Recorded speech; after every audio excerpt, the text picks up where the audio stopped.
Lucas Hayes was ushered into the courtroom like a common criminal, hands bound labeled guilty before a single fact was heard. Police officers barked commands. The judge regarded him with icy indifference. Nobody paused to ask who he truly was. They only saw a black man in cuffs. But hidden behind that calm gaze was a Navy SEAL who had nothing left to lose. What happens when a war hero is treated like a menace? If this strikes a chord, please like, share, and subscribe to Echolind. Now let's rewind to where it all began. They marched him in as though his guilt were a foregone conclusion. Tall and broad-shouldered Lucas strode through the double doors with his wrists shackled in front of him. His head was held high, yet his eyes remained fixed neither on the crowd nor on the bench, nor on the three officers flanking him, as if he were a ticking bomb. He didn't flinch when murmurs rippled across the room. He didn't blink when Officer Stephen Foster, badge gleaming, chin thrust forward in overconfidence, sneered as though this were just another act in his personal show. I noticed it wasn't Lucas's face that changed, it stayed composed. It was the judge's. Judge Edward Shaw paused mid-glance, blinked, then leaned forward as if the sight of this particular black man had disrupted his carefully rehearsed script. Then almost immediately he resumed, lifting the file, smoothing his expression, and reciting, "Mr. Lucas Hayes, you stand charged with resisting arrest, inciting public disorder, and attempting to harm an officer." His tone was dry and detached. Lucas parted his lips just enough to speak. His voice was low, brittle at the edges. "Please just review the footage." It wasn't a demand or a show of defiance, only a plea. Foster laughed, a deliberate, taunting laugh meant to remind everyone who held the power. "Oh, he wants video now," Foster mocked, turning to view the courtroom like it was an audience at a comedy club. "So now Main Street resisting is just a misunderstanding. Maybe next he'll claim he handcuffed himself." A few chuckles followed. Judge Shaw said nothing, didn't admonish the officer, didn't ask Lucas to clarify, didn't request the footage. He simply carried on reading as though he had heard nothing. That's when I realized this wasn't justice, it was theater, a script pre-written to fit a stereotype. Lucas stood there bound and silent, not because he was dangerous, but because someone had decided who he was before a single word was spoken. In that courtroom that morning, a black man in handcuffs required no record, no weapon, no evidence. His skin alone was reason enough. The cruelest irony was that this man, dragged in as a suspect, had once been trained to protect the very people now pretending not to see him. Yet none in that room knew it. Not the judge, not the prosecutor, certainly not Officer Foster, still basking in his moment of triumph. Only Lucas knew what lay ahead. And if you look closely, you could almost sense it in his calm, not fear or anger, but a patient certainty that they had made a terrible mistake, one they couldn't take back.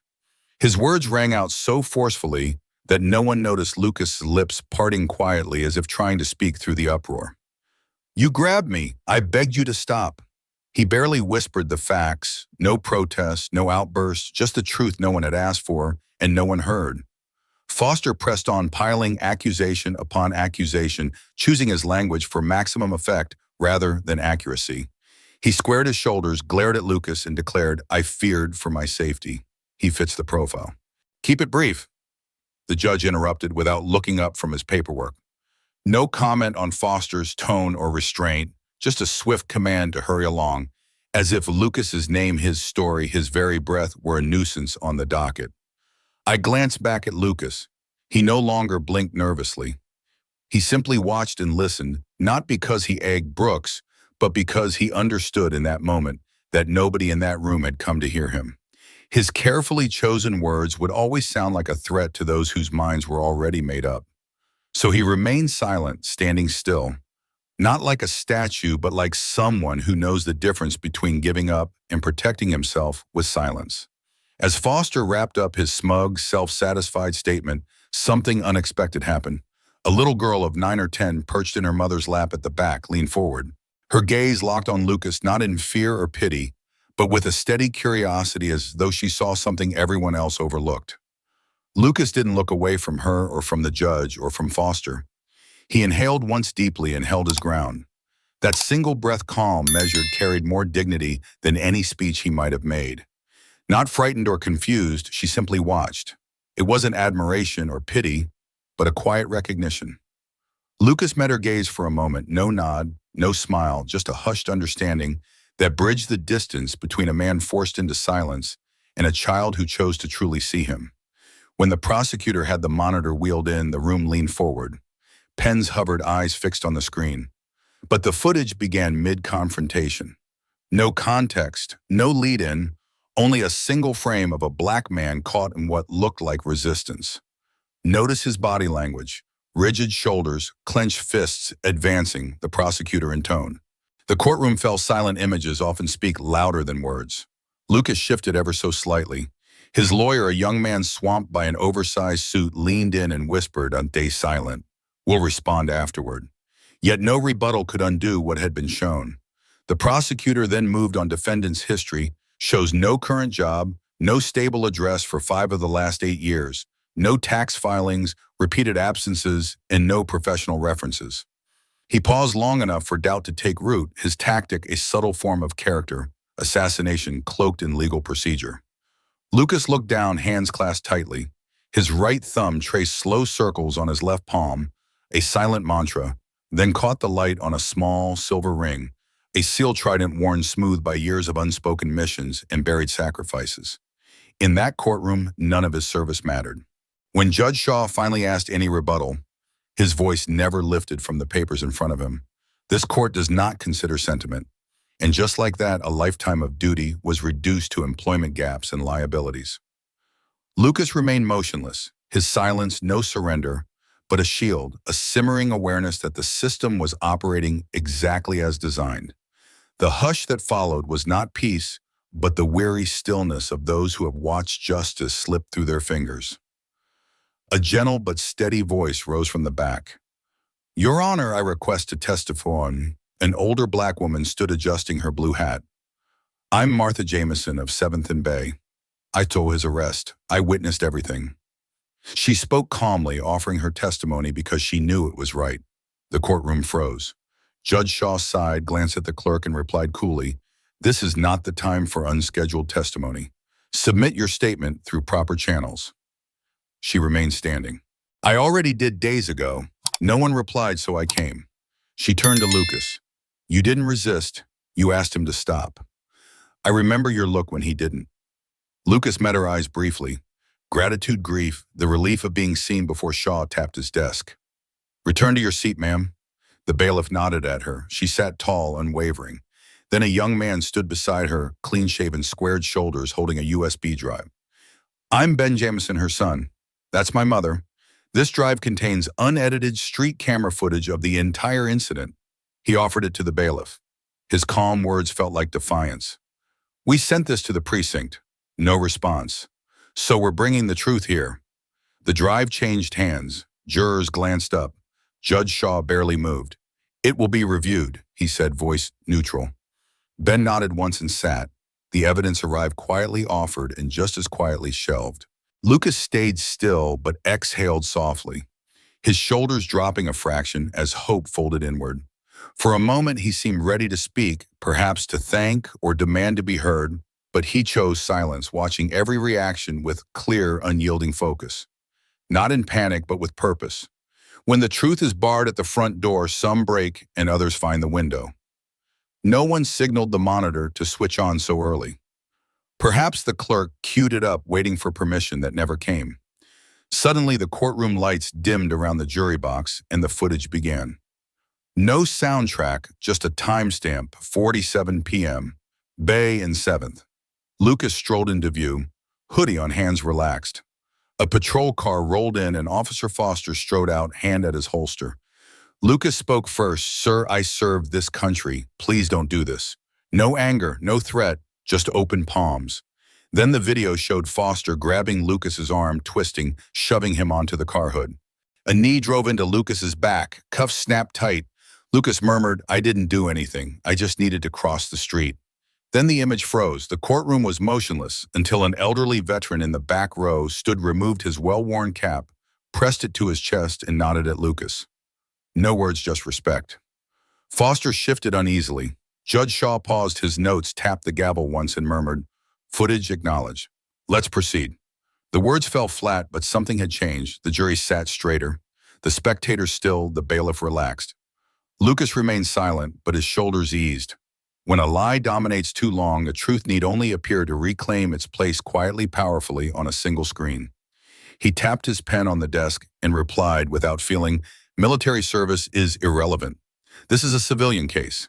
He sounded like someone refusing to check the engine because the tires look fine. Lucas said nothing silent since the video, but his presence grew more powerful by the minute.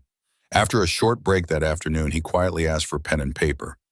No one asked what he was writing.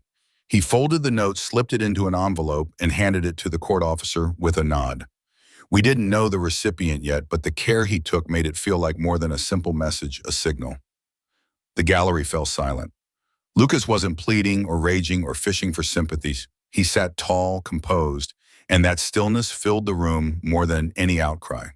When the judge asked if he wished to testify, Lucas paused, then shook his head.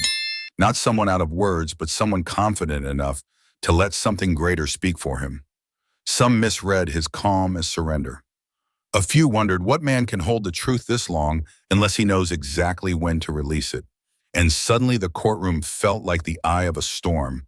They heard the side door before they saw him. It creaked open and the atmosphere shifted. He didn't hurry or speak. He simply walked forward, polished boots and medals glinting with a silence only men who've nothing left to prove can command. General Nathan Brooks. No one rose. The judge didn't pause. The bailiff didn't intervene because true authority doesn't ask permission. Looking straight at Officer Foster, Brooks said, "I've seen men hold rifles with less fear than you hold your silence. You shouted at a Navy SEAL in a public courtroom. Officer, was that about justice or control?" The words cut deep. Foster's mouth opened, but no reply came. He realized the room was no longer on his side. Brooks then turned to the judge. "I'm not asking for mercy. I'm here because a court that ignores the truth needs to see what it's overlooking." He laid a single page on the prosecution's table, classified mission records, mostly blacked out, but with one name clear of was Lucas Hayes. A silent challenge that spoke louder than any argument. 6 soldiers lay wounded under fire in Kandahar with no support or extraction plan. He saved them all. You're looking at a man who bled to uphold this country's vows, and you've brought him here in chains like he's a threat. He fixed his gaze on Shaw. "You think this is about law? It isn't. It's about who you become when the law stops serving justice." Still no one stirred, no objections, no gavel. Brooks stepped closer to Foster, his voice cutting the hush. "If you were pinned down in the sand under fire, would you trust this man to rescue you?" He pointed at Lucas, still seated. "Would you follow him into a kill zone, officer?" Foster flinched. "Because I did. And I'm standing here because of him." The courtroom shifted, the weight of that admission, settling in jury, included, unable to treat him like a stranger any longer. Brooks turned back to Lucas. "You didn't call me. You didn't beg for help. Your letter didn't ask. It reminded me who you are and who I became because of you." He placed the note next to Lucas's hand. For the first time, Lucas moved with purpose, his fingers quietly curling around the paper. No words spoken, but the message blazed clear. Now at last they were listening. The court didn't erupt. It simply exhaled the release you feel after holding your breath too long. The bailiff, who an hour ago had yanked Lucas forward like a chain threat, now handled the cuffs with care. No rush. The metal's clink sounded louder than any gavel. They dropped away, not as charity, but as correction of an undeniable wrong. Lucas remained still, unbowed, as the courtroom shifted in silent shame. Shaw never looked up. He signed a document with stiff precision and slid it forward, all charges dismissed. No explanation, no apology. Because when truth stands clear, even the system must bow. Lucas offered no smile or celebration, only the calm stance of someone who's carried an unseen burden. He gathered nothing. No folder, no case, only lifted his chin and faced the room that had condemned him before knowing who he was. Then a reporter's voice cut the silence from the gallery. "Mr. Hayes, why didn't you tell us who you were?" she asked, badge swinging nervously. He paused. Her question wasn't harsh, but marked a realization they'd all shared blame. Lucas met her gaze, calm authority in his eyes. "If I needed a uniform to be heard," he said slowly, "then I wasn't really here. Then I was never heard at all." That simple phrase sliced through every assumption in the courtroom. People shifted uncomfortably. Some averted their eyes. Others stared at Lucas as if seeing him anew. No applause, it wasn't a performance, but a reckoning. As Lucas approached the door, his steps rang with hard-won Brooks' Just before he exited, something soft brushed his arm. The little girl who'd watched silently all day reached up and touched his hand. She didn't speak at first, then whispered, "Thank you." Lucas knelt, meeting her eyes without deflecting her gratitude, and gently replied, "You already matter." She blinked her shoulders, relaxing as though she finally believed it. In that moment, every adult realized what they'd failed to do, truly see him. Lucas glanced once at Judge Shaw. Their eyes met briefly, and Shaw's posture shifted not in guilt, but in late recognition. Officer Foster froze too, badge still clipped on, but confidence gone. No words passed between them sometimes.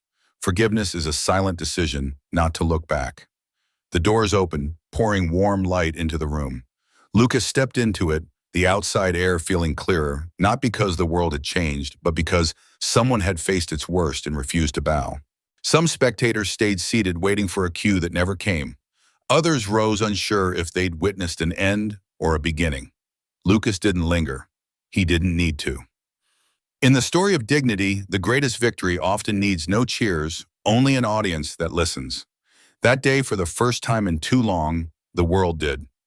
Outside, the sky hovered between dusk and dawn. Inside, everything was clear. Officer Foster's badge was gone, his suspension swift and silent. No ceremony, no defense, a single statement, pending review, speaking volumes. He once stormed in, wielding noise and accusation. Now he couldn't meet Lucas's gaze. But Lucas didn't look either. There was nothing more to see. Judge Shaw never returned to the bench. He stepped down into the crowd, robe folded over his arm, eyes to the floor. From start to finish, he never uttered an apology, never asked for understanding, never offered an excuse, and somehow that said more than any speech ever could. There was no grand finale, only absence where accountability should have stood and dignity should have risen. That silence, that refusal to admit wrong, spoke louder than any words from the bench. Days later, a plain hand-addressed envelope arrived at the mailbox outside Pine Creek. Inside was one page sent to Martha Foster, Officer Foster's mother. "I forgive your son, not because he asked or deserves it, but because his silence shattered mine." No signature, no return address, just the quiet mark of a man who chose not to break others. Lucas didn't seek headlines or rallies. He went home to the small house with the porch light always on for anyone lost. Pine Creek never felt the same. Normal had been shattered, and that was the real victory. Not a court ruling, not a viral clip, but the lingering unease about how power can crush those who don't shout loud enough. Some whispered that Lucas overreacted. Others insisted the system eventually worked. But those who watched the cuffs fall and the lies unravel knew they couldn't go back. Officer Foster had no words left. Judge Shaw had no robe to wear. Perhaps that was justice unadorned and revealed in silence.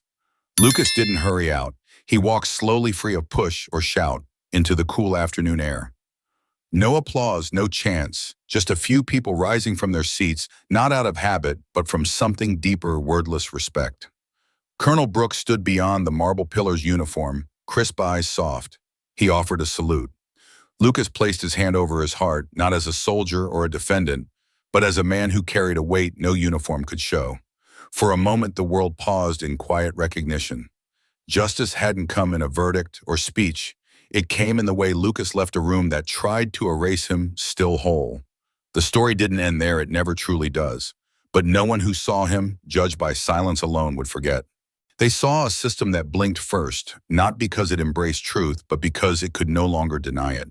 They felt that silence, not one of fear or defeat, but one that makes you stop and think.